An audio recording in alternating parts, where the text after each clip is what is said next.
Merci d'écouter RFM, il est midi et voici le grand journal. À la une, Oudalaye, le ministre de l'Intérieur attendu tout à l'heure dans cette ville du Ferlo après le drame de mardi dernier, des pluies diluviennes qui ont fait 6 morts. Notre correspondant dès le début de ce grand journal. Le danger dans les hôpitaux sénégalais avec des ruptures de stock côté médicaments.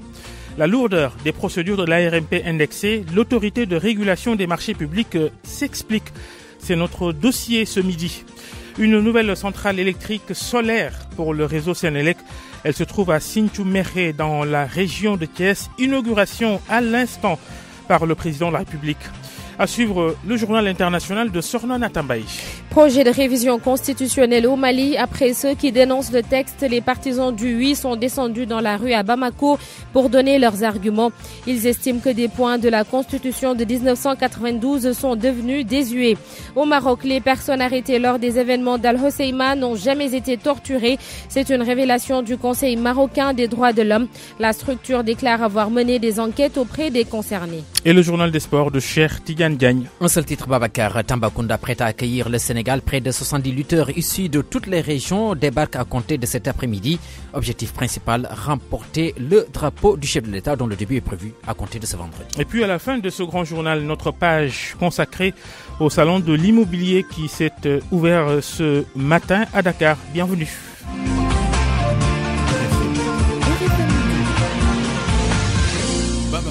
Bonjour à tous. Le drame de Oudalaye, on en reparle. 6 personnes tuées dans l'effondrement d'habitations causé par les fortes pluies tombées dans le nord-est du Sénégal mardi. Une délégation du gouvernement conduite par le ministre de l'Intérieur devait se rendre sur place hier, mais ironie du sort, la mauvaise météo a empêché ce déplacement. C'est finalement aujourd'hui qu'Abdoulaye Daouda Diallo est attendu à Oudalaye. Voyage par hélicoptère, oui, parce que ce drame a mis à nu la difficile condition des habitants de cette partie du pays. Accès difficile. C'est tout le problème. Pas de route. Des blessés n'ont même pas pu être évacués. Certains obligés de se soigner avec des méthodes traditionnelles. Nous en avons parlé ces dernières heures. On retrouve notre correspondant dans la zone, Ali Bandel Niang. Érigé en 2002, le département de Ranérou-Ferlo est sans doute la zone la plus enclavée du Sénégal. En dehors de la route Ourossogui-Linguère, il n'existe même pas une seule piste de production pour joindre les différentes localités formant les communes de Vélingara, de Louguéré-Thioli, de Ranérou et de Oudalaye. Baba Moussa Sow est notable à Malandou. Vu difficulté pour arriver là-bas pour voir cette situation-là, comment vraiment ça me fait mal. Parce que tu as vu le roule là, tu as quitté depuis le matin jusqu'à présent, vous n'êtes pas arrivé là-bas. Période de l'hibernation encore. C'est pour cela il faut voir les choses là, comment on a vu dans la situation. Vraiment, j'ai vu le route. Même s'il n'est pas le goudron, j'ai vu le route que même. La charrette reste et demeure l'unique moyen de déplacement entre les villages. L'eau potable et l'électricité, il ne faut même pas l'imaginer ici. Cet enclavement a même fini par isoler l'unique poste de santé de Namari.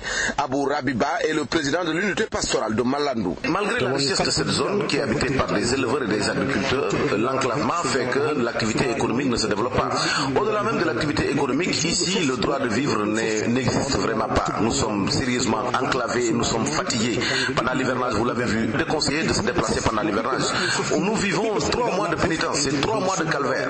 Après la reprogrammation, ce jeudi, de l'arrivée de la délégation gouvernementale, les populations du Ferlo espèrent accueillir le ministre de l'Intérieur, porteur du message du président de la République, des autorités à bord d'un hélico pour rejoindre Oudalaye.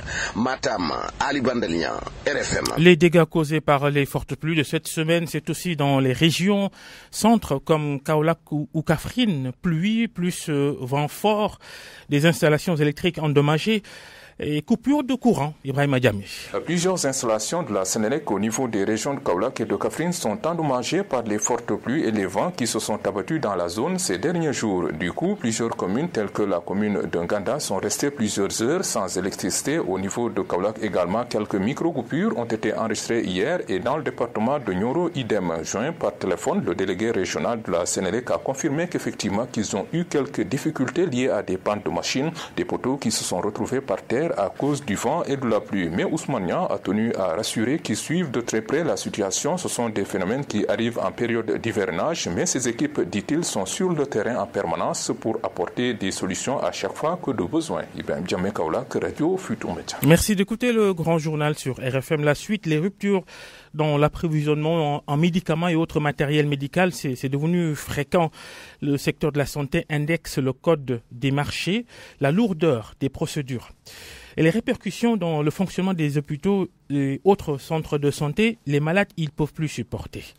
L'autorité de régulation des marchés publics se prononce dans ce dossier réalisé par Awambaï. Les établissements publics de santé souffrent de la lourdeur du code des marchés et cela depuis une dizaine d'années. L'acquisition de médicaments ou d'équipements médicaux suit une procédure jugée très longue et laborieuse. Conséquence, rupture répétée de médicaments ou manque de matériel dans les structures de santé. Moussa Samdaf, le directeur de l'hôpital Dalal Jamm de Guédiawaye, confirme. Effectivement, le code des marchés aujourd'hui par rapport à notre secteur d'activité pose souvent des difficultés. Et je pense que les gens qui ont en charge le contrôle des procédures du code des marchés et les gens du ministère de la Santé doivent se mettre autour d'une table et discuter un peu sur les difficultés réelles qu'on a à pouvoir satisfaire les malades et difficultés liées à la lourdeur du code des marchés. Et pourquoi pas, par exemple, pour tout ce qui a trait à la prise en charge directe du patient, je parle des médicaments, je parle des équipements, je parle des consommables et des réactifs de labo, prendre des dispositions spéciales. Ancien directeur de la pharmacie nationale d'approvisionnement, le docteur Pape Biram Diaye est l'actuel général manager de la société Chemical Supply Chain Consulting Group.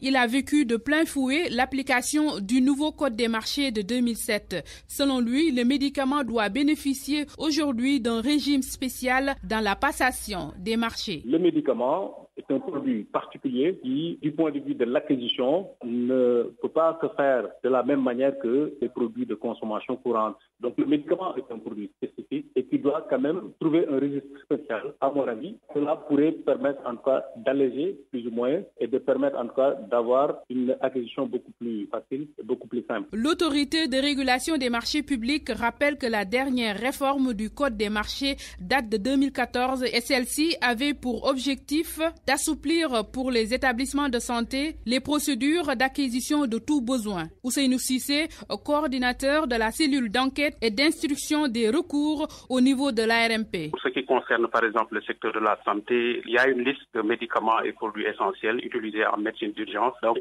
avec cette nouvelle réforme, ces médicaments ne sont plus soumis. L'acquisition de ces médicaments n'est plus soumise au code des marchés publics. L'ARMP préconise une meilleure planification. La passation des marchés, c'est ça, c'est faire un effort dans le sens de la planification pour vraiment atteindre les objectifs fixés. La santé, un secteur stratégique qui mérite un statut particulier parce que les médicaments est toujours considéré comme une urgence pour les malades, pour ne pas dire les populations qui subissent tout le temps les conséquences des ruptures de stock. Le syndicat unique des travailleurs du Trésor en ordre de bataille, secteur mal en point, pour employer le terme utilisé par les dirigeants de ce syndicat ce matin, des bâtiments qui abritent les services du Trésor qui menacent ruine, des agents mal payés, ce sont entre autres doléances mises sur la table ce matin. Des conditions qui ne concourent pas, selon eux, à la réalisation des missions qui leur sont assignées. Madiakhate Niang, nous allons l'écouter. Madiakhate Niang, donc l'un des dirigeants de ce syndicat, n'écarte pas de tenir un sit-in dans les prochains jours. C'est un reportage d'Adi Madigen Sombre. Depuis leur création, les locaux du Trésor public n'ont jamais fait l'objet de réfection ou de rénovation. Aujourd'hui, leur vétusté est plus que flagrante. Le SUT, le syndicat unique des travailleurs du Trésor, alerte. Madiakhate Niang, secrétaire général du syndicat. L'urgence qu'il y a à réfectionner, dans certains cas à reconstruire certains bâtiments de l'administration du Trésor. À cet égard, il est à noter les importants efforts consentis en faveur des services centraux. Un certain nombre de services déconcentrés du Trésor, mal équipés, ont été laissés en marge de cet effort de modernisation. Demeure dans un état de délabrement fortement préoccupant. Autre problème dont souffre le Trésor public du Sénégal, les affectations informelles ainsi que des agents mal rémunérés paradoxalement à leurs tâches. Des caissiers du réseau comptable du Trésor qui souffrent des rigueurs de la gestion d'une caisse. D'abord, les indemnités de caisse sont dérisoires, compte tenu des énormes sommes d'argent manipulées. Ensuite, bon nombre de ces caissiers ne bénéficient pas de cette indemnité, malgré la délicatesse de leur tâche. Ces agents sont exposés au premier plan à une insécurité ascendante. L'exemple le plus marquant est le meurtre d'un de leurs collègues à Linguère. Rares sont les postes qui présentent les garanties suffisantes de sécurité. En attestent les attaques à main armée qui ont touché certains services déconcentrés du Trésor ces dernières années. Ces attaques se sont malheureusement soldées par la mort d'un agent à Linguère. Le percepteur aurait pu connaître le même sort si ce ne fut le concours de circonstances heureuses. Dans un autre département, le percepteur avait été trouvé chez lui, ligoté et le coffre emporté. Le contrat de performance signé avec le ministère de l'Économie, des Finances et du Plan leur assigne de nouvelles missions plus exigeantes. Ainsi, ils demandent à leur ministère de tutelle de libérer les fonds nécessaires. Nous constatons un retard dans la libération des crédits budgétaires conformément aux engagements pris afin que le Trésor puisse poursuivre la modernisation déjà entreprise de ses missions et services. Madjarategnon et ses camarades menacent de tenir des sittings ou tout bonnement d'aller en grève. Le projet de loi sur la revalorisation des pensions des militaires, des pensions de retraite des militaires et soldats invalides.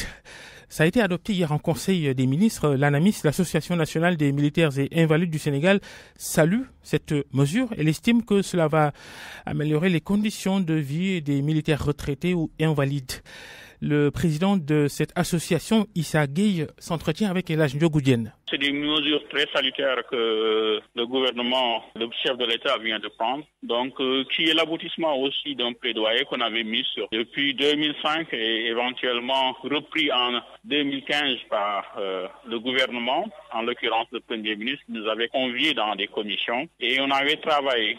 Donc certains points ont été évacués le début de l'année 2017, à savoir des augmentations sur les pensions. Ce qui restait, c'est des modifications qui ont été opérées sur certains articles de la loi et qui allaient vraiment faire davantage une amélioration sur les conditions de vie des invalides, quand on sait que c'est une autre pension que devaient bénéficier aussi les invalides, d'après l'article 10 de la loi, qui constitue la pension mixte, et que les gens n'ont jamais bénéficié. C'est un ensemble de points, d'augmentation, d'éléments qui concourent à améliorer les conditions de vie des invalides. Il y a une augmentation des pensions, il y a cette pension mixte qui va aussi nous faire bénéficier de la couverture sanitaire. C'est-à-dire, comme vous savez, l'invalide qui a une pension unique ne peut pas vraiment soigner sa femme ni ses enfants. Mais avec cette nouvelle pension, donc l'invalide peut prétendre à des soins pour sa famille. L'État du Sénégal fait de l'habitat social une priorité selon le ministre du Renouveau urbain et du cadre de vie. Diène Farba Sarr déclare que le gouvernement va appuyer toutes les initiatives dans ce sens. Le ministre présidait ce matin la cérémonie d'ouverture de la première édition du Salon de l'habitat organisé par GFM Entertainment en partenariat avec Rascom. Diène Farba Sarr que vous entendrez peut-être dans notre page consacrée à ce salon qui s'étale sur 3 jours. Il se termine donc samedi prochain. Midi et 13 minutes. RFM, l'info, c'est ici. L'info, c'est ici. L'inauguration aujourd'hui d'une nouvelle centrale électrique solaire, elle se trouve à Sinthiou-Mékhé, à une dizaine de kilomètres de la ville de Ngaye dans la région de Thiès. Inauguration d'ailleurs à l'instant par Macky Sall. C'est la 3e centrale du genre après celle de Bokhol au nord du Sénégal et de Malicounda dans le département de Mbour. Justement, reportage à Malicounda avec cette question, est-ce que ça change la vie des habitants ? Reportage d'Abdourahmane Diallo. 8 mois après l'inauguration de la centrale solaire photovoltaïque de Malicounda, la mairie a pu installer 8 transformateurs pour électrifier 8 villages, mais aussi faire l'extension de certains villages de la commune. Maguette Sen, maire de Malicounda. Ce programme découle d'un financement propre de la commune, d'un montant de 300 millions de francs CFA, que nous avons tiré dans le cadre de notre partenariat pour la construction de la centrale solaire. Nous avons bénéficié de cet appui-là et nous avons fait un appel d'offres qui nous a permis aujourd'hui d'acheter au moins moins 671 poteaux en bois, 8 transformateurs, 20 000 mètres câbles de fil. Un jeune sac à dos rencontré non loin de la centrale solaire, son nom Bremba. Il ne travaille pas dans cette société, mais avoue avoir des amis qui travaillent à la centrale. Il y a des jeunes qui travaillent ici, on souhaite qu'il y ait plus de projets de ce genre dans nos localités et ça va permettre à d'autres jeunes aussi à trouver de l'emploi. Gaussou Sow a un âge avancé, il fait sa marche matinale, il estime que la centrale n'a que des avantages pour les habitants de Malicounda. Le premier avantage, c'est d'abord de voir nos jeunes travailler, mais aussi grâce à la centrale, on a de nouvelles routes. Donc c'est une centrale qui contribue au développement économique, social de Malicounda. La centrale solaire photovoltaïque de Malicounda a une capacité de 20 MW. Elle a coûté 22 milliards de francs CFA. RFM Bourg, Abdourahmane Diallo. Cette information que nous allons découvrir ensemble, les suites des récents événements au marché Ocas de Touba, les 12 manifestants qui étaient interpellés, arrêtés et placés sous mandat de dépôt, ils seront fixés sur leur sort le 6 juillet prochain, c'est-à-dire jeudi prochain. Le procès s'est déroulé ce matin au tribunal de grande instance de Diourbel qui a mis en délibéré l'affaire à cette date. Des affrontements, rappelez-vous, entre commerçants et des forces de l'ordre s'étaient soldés par 3 blessés par balle et plusieurs arrestations. Viendra pas, Abdoulaye Wade va-t-il rentrer au Sénégal pour battre campagne pour les élections législatives de fin juillet? Il sera là. Confirmation avec l'un de ses plus proches, l'avocat Elhadji Amadou Sall, par ailleurs membre de la direction du PDS, le parti dirigé par l'ancien président de la République, le pape du Sopi, l'un des nombreux surnoms de Wade. Il a été choisi tête de liste de la coalition gagnante Manko Wattu Sénégal. Grosse inconnue cependant, la date de son arrivée. Maître Elhadji Amadou Sall, interrogé par Elhadji Ndiogou Diène. On peut vous dire aujourd'hui avec absolue certitude que Maître Wade sera là pour battre campagne et il sera là, Inch'Allah, à l'ouverture de la campagne. Il va venir quel jour exactement? Je dis qu'il sera là à l'ouverture de la campagne. Maintenant, la date exacte, lorsque ce sera nécessaire, on vous la communiquera, Inch'Allah. Pour l'accueil, généralement, lorsque Abdoulaye Wade vient, c'est toujours un accueil à la fois populaire et spontané. Alors, quand on dit accueil spontané, c'est accueil spontané, mais on verra bien ce que l'accueil les Sénégalais vont lui réserver. Vous dites que Maître Abdoulaye Wade va venir battre campagne. À son âge, pensez-vous qu'il a les capacités physiques de tenir pendant 21 jours, de pouvoir faire le tour du pays durant 3 semaines? On ne spécule pas, on verra bien, vous verrez vous-même. Et on verra bien, ça ne sert à rien de spéculer. Je ne spécule pas, je dis qu'il battra campagne. Vous verrez vous-même s'il a bon pied, bon œil. La campagne électorale pour ces législatives, ça commence dans 10 jours, le 9 juillet. Le Conseil constitutionnel compte 2 nouveaux membres. L'institution donc qui va avoir à sa tête non pas 5 mais 7 membres. C'est la conséquence, rappelez-vous, l'année dernière du référendum justement sur les réformes constitutionnelles. Les 2 nouveaux membres, ils ont prêté serment ce matin. Cérémonie sous les yeux de Georges Déthié Diop. Tout un cérémonial. D'abord, lecture de l'ordre du jour. Prestation de serment et installation de Mme Bousso Diaoufal et M. Seydou Nouroutal, membres du Conseil constitutionnel. Monsieur Mondiogou Ndiaye, professeur Diaouf, veuillez chercher nos 2 nouveaux collègues. Bousso Diaoufal et Seydou Nouroutal peuvent enfin entrer. Asseyez-vous. Autre lecture, celle du décret portant nomination des 2 nouveaux membres du Conseil constitutionnel. Ensuite, les usages d'accueil. Le président du Conseil constitutionnel décline certaines obligations. Vous ne pourrez plus exercer, tout au moins pendant la durée de votre mandat, certaines activités jugées incompatibles avec l'exercice des missions confiées au Conseil constitutionnel. Pas plus que vous ne pourrez ni révéler les informations relatives aux délibérations et au vote, ni prendre une position publique, ni donner une consultation à titre privé sur les questions relevant de la compétence du Conseil constitutionnel. Tout est millimétré. Madame Diaoufal, Monsieur Tal, le moment est venu de vous engager solennellement. Et les étapes se suivent jusqu'à la prestation de serment. Je jure. Bousso Diaoufal et Seydou Nouroutal rejoignent leurs collègues. Veuillez venir occuper le siège qui vous est réservé. Les 7 sièges du Conseil constitutionnel ont désormais tous leurs occupants. RFM. L'actualité internationale.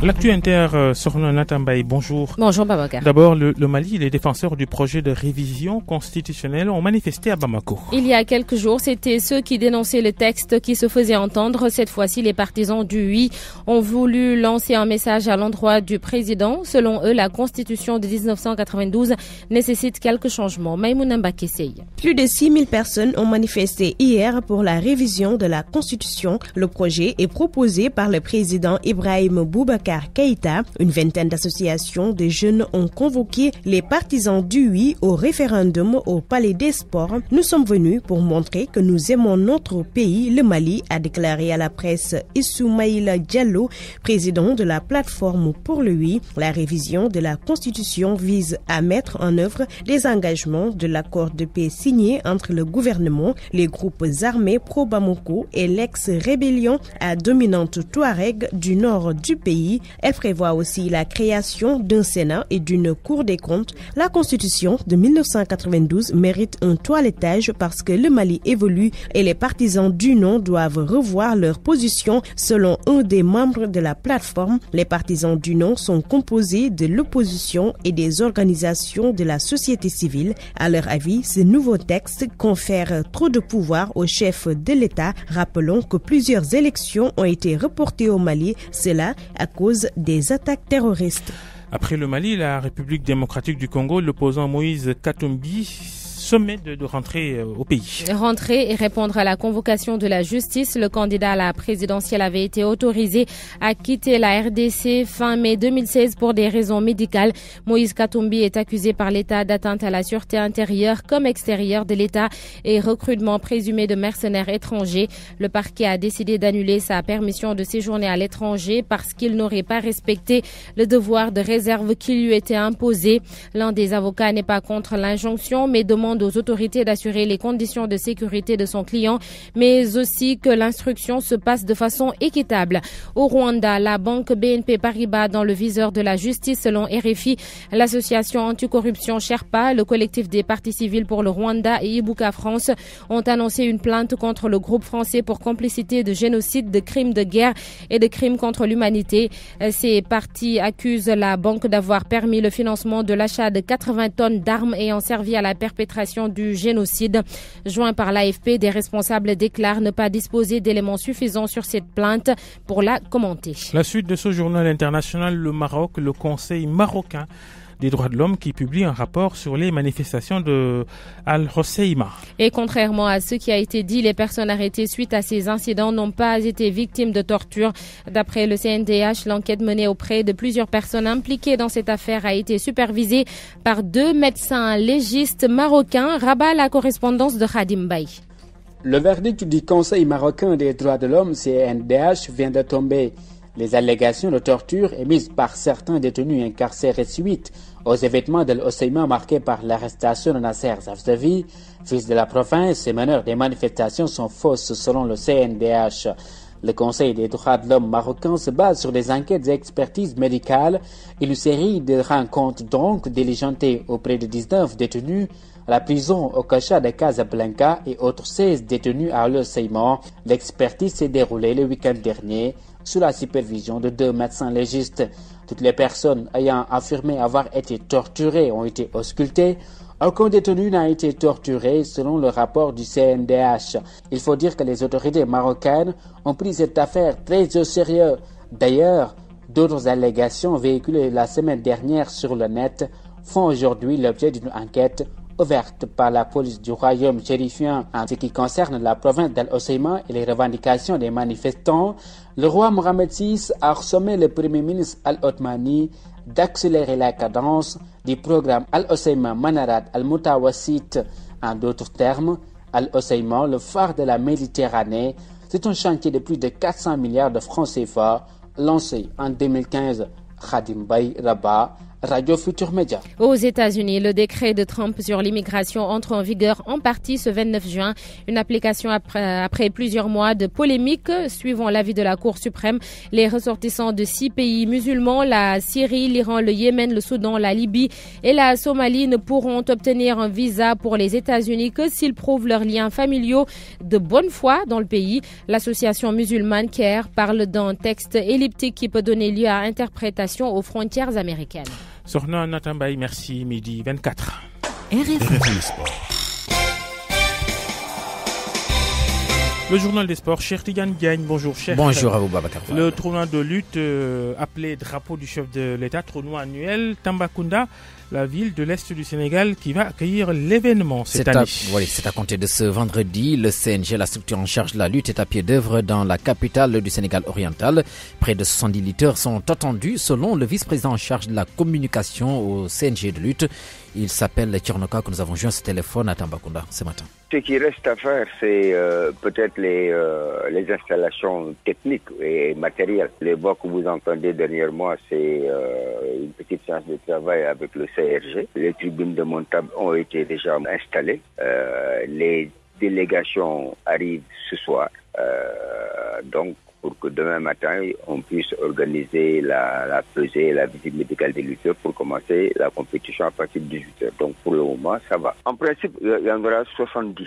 C'est-à-dire que chaque région viendra avec 5 lutteurs par catégorie de poids, donc 66, 76, 86, 100 et 120, qui vont se rencontrer dans une compétition individuelle par catégorie de poids pour déterminer le champion, vice-champion, etc. par catégorie de poids, et la compétition par équipe qui, elle, sera dotée du drapeau du chef de l'État. Donc, c'est les 14 équipes qui vont se rencontrer et celle qui aura remporté le plus de victoires aura gagné. Il ne s'agit pas de mise. Là, ce sont des récompenses qui sont données. Donc, l'équipe championne va recevoir 10 millions. La vice-championne recevra, je crois, 5 millions. Et l'équipe arrivée 3e recevra 3 millions. En tout cas, ça fait à peu près 15 millions, quelque chose comme ça. Au niveau individuel également, il y aura des récompenses. Donc, au total, pour ce qui concerne la rubrique récompense, on sera à 19 millions et demi, 19 millions 500.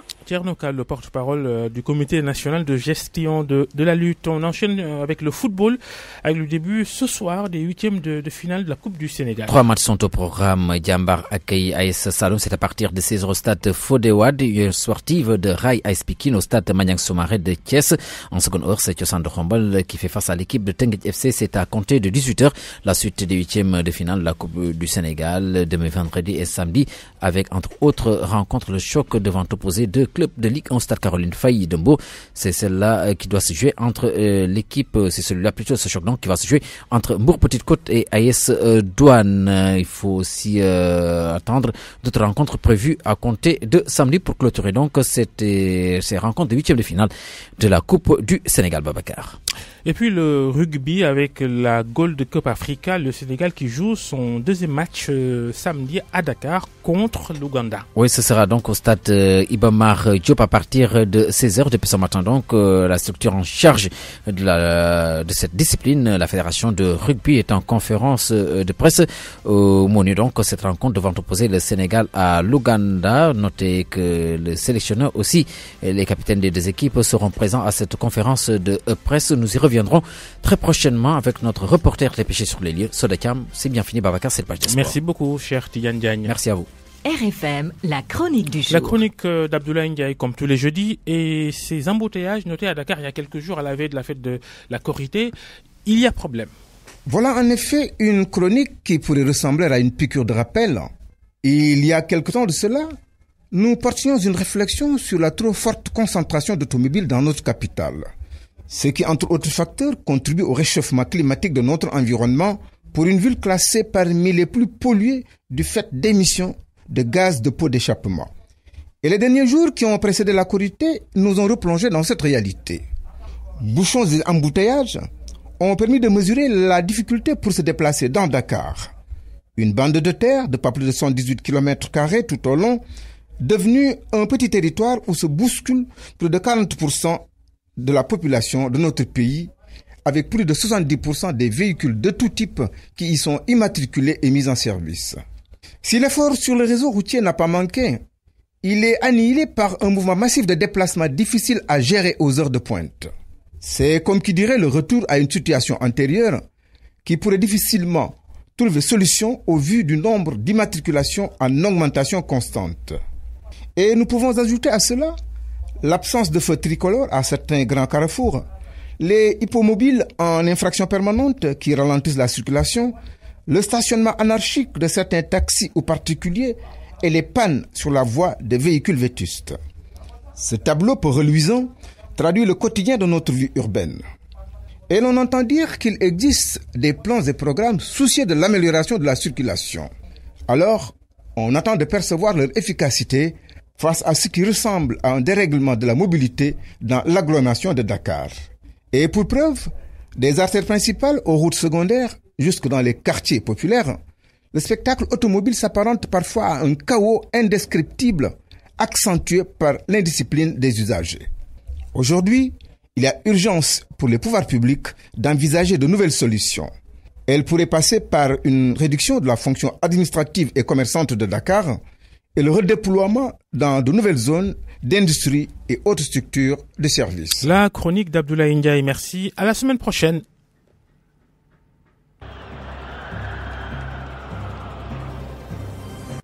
RFM, la presse du jour. Ce programme vous est proposé par Emirates. Revue de presse préparée par Georges Détier Diop. Question à un président, au président de la République. Thiès l'empêche-t-il de dormir?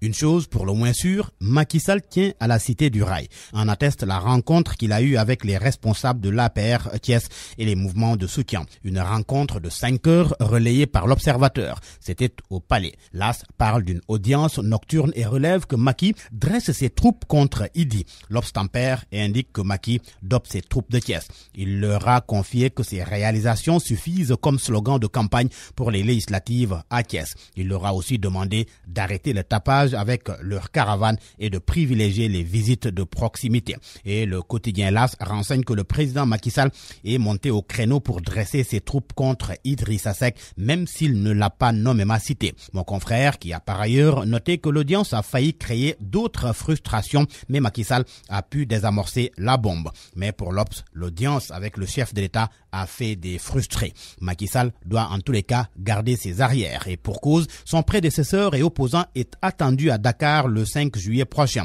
C'est le journal Les Échos qui donne l'information. Wade débarque à Dakar en jet privé prêté par un ami. Selon le journal, il sera avec Viviane Wade et plusieurs de ses collaborateurs. Il tiendra 8 meetings et démarrera sa campagne par Mbacké. Et en route pour Dakar, escale à Madrid et Milan pour galvaniser la diaspora. Les législatives en ligne de mire donc. Et la problématique de l'organisation du scrutin continue de faire débat. 47 listes, ça perturbe le sommeil. Conséquence, le chef de l'État avait demandé à la Sénat et aux acteurs politiques de trouver des points de convergence pour un bon déroulement des législatives. Un problème cependant aux yeux d'Enquête, le journal y voit une fuite en avant. Oui, selon Enquête, le président de la République semble fuir le dialogue avec son opposition. Mon confrère a recueilli à ce propos les avis d'analystes politiques dont le docteur Ousmane Ba qui trouve que le chef de l'État a raté une bonne occasion de dialoguer avec les acteurs. Quant à Moussa Diaw, enseignant-chercheur, il soutient qu'il y a un manque de volonté de la part de la majorité de discuter avec l'opposition. En tous les cas, des nuages planent sur les législatives, du moins si l'on s'en tient au journal La Tribune qui craint une énième prorogation des cartes numérisées. Les anciennes cartes nationales d'identité expirent demain 30 juin, alors qu'un retard est accusé dans la distribution des nouvelles cartes biométriques. Donc, ce ne serait pas une surprise que les cartes d'identité numérisées soient à nouveau prorogées. Une situation qui, aux yeux de La Tribune, met à nu l'incompétence du gouvernement, incapable d'assurer un service public de qualité à ses citoyens malgré les milliards dépensés. Au moment où La Tribune évoque une possible prorogation des cartes numérisées, le journal Le Quotidien remet au goût du jour le retrait des listes des candidatures aux législatives du 30 juillet prochain, retrait du site de la Direction générale des élections. Et c'est la CDP, la Commission de protection des données personnelles, qui met les points sur les i. Mamadou Niane, le directeur des affaires juridiques, confie que la CDP n'a pas ordonné le retrait des listes du site de la DGE. Et selon Le Quotidien, cette sortie sonne comme un démenti à l'endroit de la Direction générale des élections qui arguait le contraire, et cela jette un flou total sur les raisons qui ont conduit au retrait des listes sur le site de la DGE. Éloignons-nous un peu des affaires politiques pour prendre la direction de Ranérou, Oudalaye précisément, qui pleure encore ses morts. Une délégation du gouvernement était attendue sur place hier. Malheureusement, elle n'a pas pu rallier la zone. Selon Vox Populi, la pluie a barré la route aux autorités. Il a été donc impossible de se rendre hier à Oudalaye. La pluie diluvienne ayant empêché leur hélicoptère de rejoindre Oudalaye, le ministre de l'Intérieur et sa suite, finalement, au chevet des populations aujourd'hui. Un dossier à lire dans l'Observateur, un dossier sur les logements au Sénégal. Le grand bluff social. Selon l'Obs, acquérir un logement aujourd'hui n'est pas donné. FUS social, citoyen lambda, promoteur immobilier et officiel se prononcent. Le 15, ça vous dit quelque chose? Vox Populi ressuscite cette pièce d'1 franc CFA et lui consacre un reportage. Entre rareté et cherté, 15 de valeur monétaire à pièce mystique. À vos kiosques et bonne lecture. Ce programme vous a été proposé par Emirates. Merci Georges Déthié, midi 35. Avant de retrouver nos équipes sur la place de l'Indépendance où se tient la première édition du Salon de l'Habitat organisé par la plateforme des sociétés immobilières du Sénégal, ce sujet étudiant que nous vous proposons, l'archéologie sous-marine, une nouvelle branche qui fait donc son apparition à l'Université Cheikh Anta Diop de Dakar. Des étudiants du département d'histoire de l'UCAD s'initient à cette méthode de fouille. C'est pour avoir plus d'éléments, d'ailleurs, des éléments nouveaux sur la traite négrière. Les travaux ont eu lieu au large des côtes de Gorée. Un reportage de Sornan Atambay. Là, on communique par signe, mais on y va toujours par binôme, c'est-à-dire par groupe de deux. Le professeur d'archéologie donne quelques renseignements utiles. Pour nous, des sortes d'intrus dans un monde d'initiés, c'est important. Le bateau tangue légèrement sur un clafoutis. On entend le moteur vrombir. Et nous voilà à quelques mètres de la berge, naviguant vers les côtes goréennes. Le professeur et son équipe mènent des fouilles sous-marines à la recherche d'épaves qui pourraient en dire plus sur la traite négrière. Ibrahim Mathiaou dirige le laboratoire d'archéologie à l'Institut fondamental d'Afrique noire. C'est un programme qui est né surtout suite à la découverte du San José de Paquete, qui est un bateau négrier qui avait quitté le Mozambique et qui s'est échoué à Cape Town en Afrique du Sud. De ces travaux-là est né un réseau qu'on appelle le Slave Wreck Project. Depuis plus de 4 ans, avec des membres du réseau, le chercheur participe à ce genre de travaux. D'abord, grâce à l'appui du National Museum of African American History and Culture, qui est le musée noir américain de la Smithsonian, mais également des autres membres du réseau. Par exemple, pour cette année, nous avons l'appui des parcs nationaux américains, particulièrement leur service submergé. Gorée a joué un rôle dans le trafic négrier. Dans ce trafic-là, il y a eu des accidents et les bateaux, leur cargaison, aussi bien humaine que les marchandises, sont restés dans le fond des océans. 6 étudiants participent à ce projet. Pour la plongée du jour, seuls les 4 sont concernés. Ils sont descendus à 12 mètres de profondeur. Et comme notre excursion s'arrête à la banquette du bateau, Moussou Mamissania a été nos yeux sous l'eau. Elle fait son master en archéologie au département d'histoire de l'université. Il y a une épave. Il s'agirait probablement d'un grand bateau. Le bateau est fragmenté, ce qui veut dire que peut-être ça a duré dedans. Cela fait 3 ans déjà que notre archéologue s'est habitué à la plongée. Une fierté, d'autant plus qu'il s'agit de la première génération d'étudiants de l'université Cheikh Anta Diop de Dakar en archéologie nautique. Susanna Persson est plongeuse et photographe pour le National Park Service des États-Unis. Elle suit les autres plongeurs pour photographier et filmer sous l'eau. C'est la première fois que je plonge au Sénégal. Ces étudiants sont magnifiques et très intelligents. C'est une belle expérience. France. Le groupe en est à sa 3e semaine. En dehors de l'aspect historique et culturel, ce programme pourrait être élargi pour s'intéresser à la biodiversité marine. Après 3 séries de 30 minutes de plongée, on remballe tout. Retour sur la terre ferme. L'équipe se retrouve les prochains jours pour d'autres excursions sous-marines. Merci Sorna Natambay. C'est la fin de ce grand journal. Le rappel dans des titres de cette édition. Oudalaï, le ministre de l'Intérieur, attendu tout à l'heure dans cette ville du Ferlo. Après le drame de mardi dernier, des plus diluviennes, on le rappelle, qui ont fait 6 morts. Notre correspondant Ali Bandalian suit tout cela pour nous. Tout à l'heure, il y aura Yalgati Ribar. Merci à Saliou qui était à la technique. Journal, grand journal présenté par Babacar Fall. Prochain rendez-vous, 13h, la grande édition en Wolof de Sorna Ngonengom. Et tout de suite, le journal du Salon de l'Habitat qui s'est ouvert ce matin. Salon de l'Habitat organisé par GFM Entertainment en partenariat avec la plateforme des sociétés immobilières du Sénégal. À la présentation, Seydou Nourouba.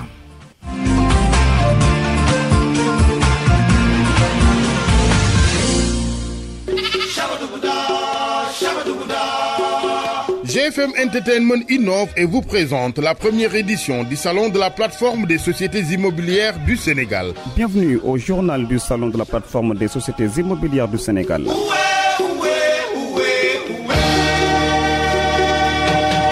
Il s'est ouvert ce matin à la Chambre de commerce de Dakar, mais les activités du salon se tiennent juste en face. Des tentes toutes blanches y sont érigées pour exposer et recevoir les potentiels visiteurs. Qui dit société immobilière dit forcément habitat social. Dans les stands, voyons ce que les exposants proposent aux visiteurs. Adama Nushkaba est allé à leur rencontre. Reportage. Je viens en tant que simple citoyen, qui cherche un appartement ou une maison, mais aussi je viens en tant qu'entrepreneur quand je suis venu en fait. Est-ce que vous pensez que les Sénégalais devraient venir s'intéresser à ce salon-là? Oui, bien sûr. Mais en fait, cela nécessite une très bonne communication dans les médias. Et aussi, il faut une pédagogie aussi, expliquer l'accès au logement, les opportunités d'accès au logement et aussi les opportunités de financement, de prêt. Voilà. C'est ce que j'ai entendu, c'est intéressant. Donc moi je voulais avoir une maison. Peut-être comme je n'ai pas assez de moyens. Donc j'ai déjà un terrain, mais si je peux avoir une maison qu'on a déjà construite et je le paye ça pendant, je ne sais pas pour pendant combien d'années. Tu as déjà un terrain que tu n'as pas construit? Non, j'ai un terrain, mais je ne sais pas. Depuis que j'ai ce terrain-là, ça fait tout juste 2 ans ou 1 an et quelques. Ce salon, enfin, je suis venu avec mes idées. Donc c'est